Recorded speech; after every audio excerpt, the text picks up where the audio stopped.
yung ginagawa mo. Yung ginagan mo sa kunting kanin. Ang pagpag lang yun sa buhok. Ha? Ang pagpag lang sa buhok.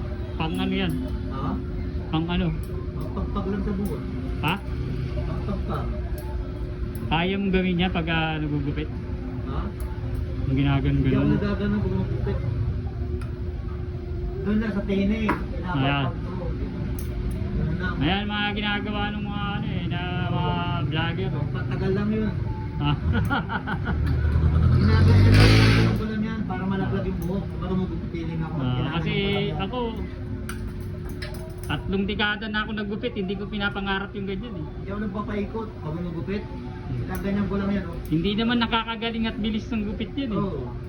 Kaya bangan lang yan eh, di ba?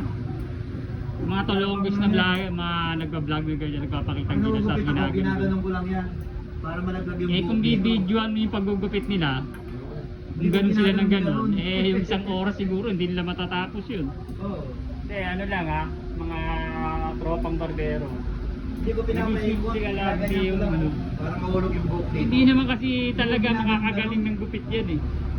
At hindi nakakaganda ng gupit yan. Oo. Walang ano yan, yung mga ganyan-ganyan mga... Ganyan ko lang yan. Para malaglag yung buhok dito. Ibigay mo yung gupit kung anong order, yun talaga, ibigay natin. Ginaganon natin. Pag nakatambay, ginaganon ko. Yan, mga kasimpleng barbero eh. Nakatambay lang.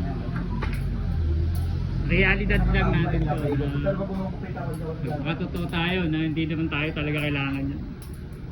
Tayo, kaya simpleng barbero lang tayo.